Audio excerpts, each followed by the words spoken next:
সড়ক ও সেতুমন্ত্রীর এক মন্তব্যের জেরে কিন্তু আমরা দেখছি রাজনৈতিক অঙ্গনে বেশ বিতর্কের জন্ম দিয়েছে এবং জামায়াতের আমির কিন্তু প্রশ্ন তুলেছেন যে সমঝোতার নামে চাঁদাকে বৈধতা দেয়া হচ্ছে কিনা এবং ট্রান্সপারেন্সি ইন্টারন্যাশনাল বাংলাদেশ টিআইবিও কিন্তু বলছে যে এটি কি আসলে যদি চাঁদাকে গ্রহণযোগ্যতা অন্য ভাষায় দেয়া হয় তাহলে ভবিষ্যতে অন্য খাতেও একই যুক্তি ব্যবহৃত হতে পারে। কিভাবে দেখছেন পুরো বিষয়টি?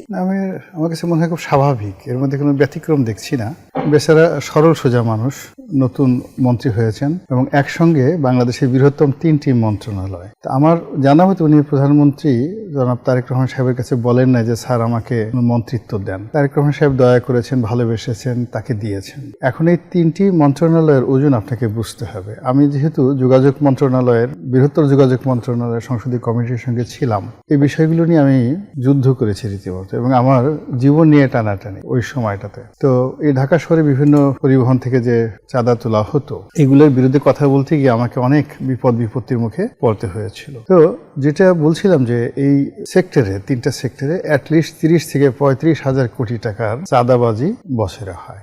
এখন রেল আছে, ওনার নৌ পরিবহনের মন্ত্রণালয়ের বিশাল, আপনি নৌ পরিবহন মন্ত্রণালয়ের সদরঘাট থেকে শুরু করে চট্টগ্রাম বন্দর থেকে শুরু করে আরো অনেক কিছু। এখানে যে কি পরিমাণ চাঁদাবাজি আছে আর এর সঙ্গে যে কত বড় সিন্ডিকেট রয়েছে, যেটা রবিউল সাহেবের মতো 1000 রবিউল সাহেব একত্র হয়েও কিন্তু কিছু করতে পারবেন না। তো তাকে এই মন্ত্রণালয়ে বসতে গিয়ে অনেকের সাথে সমঝোতা করতে হচ্ছে, অনেক কিছুকে বুঝতে গিয়ে তিনি হয়তো এই কথাটা যেভাবে বলা উচিত সেভাবে আসলে বলতে পারেননি।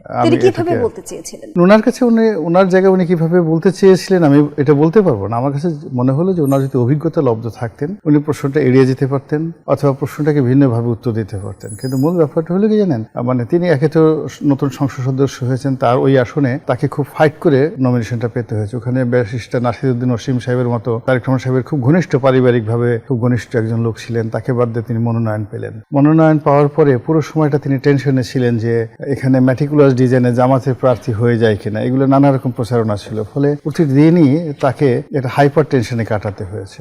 আবার সেই হাইপার টেনশনের পর 3টি মন্ত্রণালয় একসঙ্গে পাওয়ার পরে তিনি এখন বুঝে উঠতে পারছেন না হোয়াট শুড ডু, মানে কি বলা উচিত। আর এই সময়ের মধ্যে আরো ঝামেলা হয়ে গেছে।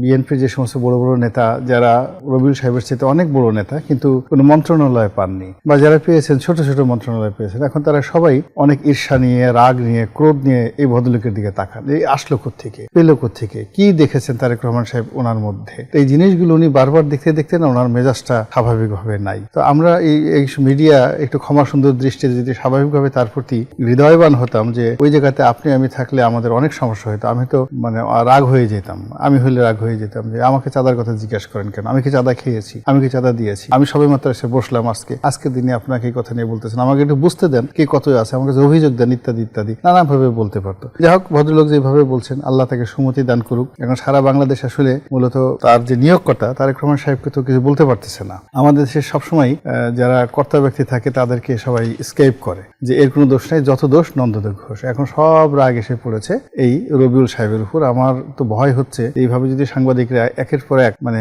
যাকে বলা হয় তার বিরুদ্ধে বিষোদ্গার করতে থাকেন, ভদ্রলোকের চাকরি নিয়ে টানাটানি লেগে যাবে, অথবা তিনি মেজাজ হারিয়ে ফেলবেন, মানে অথবা তার অনেক কিছু হতে পারে, এমনকি হার্ট অ্যাটাকও হতে পারে। এটা একটা যন্ত্রণার মধ্যে।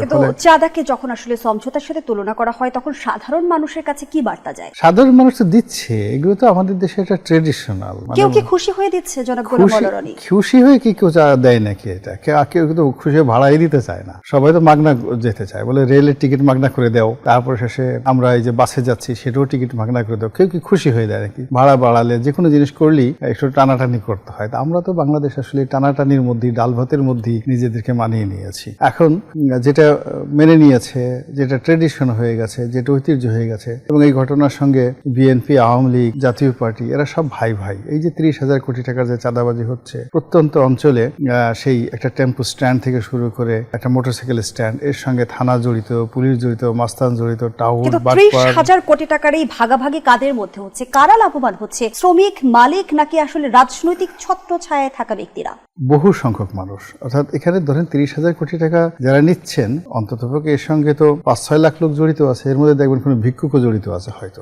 এগুলো খুব সুন্দরভাবে ডিস্ট্রিবিউশন, ভিক্ষুক আছে, টাউট আছে, বদমাশ আছে, গাঁজাখোর আছে, মদখোর আছে, অনেক লোক আছে এর সাথে জড়িত একেবারে। আবার এই চাঁদা যে বিভিন্ন এই চাঁদা নিয়ে আবার করে কি এরা ওই পাপ কাটানোর জন্য, যাদের টাকা পয়সা আছে তারা আবার মক্কা শরীফে যায় উমরা করার জন্য, হজ করার জন্য। এটা নানা রকম আছে, কীর্তি কাহিনী আছে। টাকা তো একটা দুটো টাকা না, অলমোস্ট 30,000 কোটি টাকা বছরে। এটা নিয়ে এটা সহজে এত বড় একটা শিল্প, আপনি যদি মনে করেন একটা ইন্ডাস্ট্রি করেন, মনে করেন যে বড় একটা ইন্ডাস্ট্রিয়াল 1 লক্ষ লোক চাকরি করে, তো প্রাণ গ্রুপ 1 লক্ষ লোক চাকরি করে সেখানে। তো সেখানে তারা কি বছরে 30,000 কোটি টাকা তো দূরের কথা, 300 কোটি টাকা তো নেট প্রফিট করতে পারে না। তো এরকম যার জন্য আপনি কি রাতারাতি একটা প্রাণ গ্রুপ বন্ধ করে দিতে পারবেন? পারবেন না। তো এরকম একটা স্বর্ণের ডিম পাড়া, স্বর্ণ ডিম্ব পাড়া হাঁস, এই হাঁসটাকে সহজে মারা যাবে না। যারা ওখানে যাচ্ছেন তাদের এটার জন্য খুব মায়া লাগছে, যারা শুনছেন তাদের অনেক মহব্বত তৈরি হচ্ছে, এর মধ্যে অনেক রসায়ন আছে। ফলে রাতারাতি একজন ব্যক্তিকে পয়েন্ট আউট করলে কাজ হবে না, এটা একটা সামগ্রিক ধন্যবাদ সিস্টেম। জানাচ্ছি জনাব গোলাম মাওলা রনি।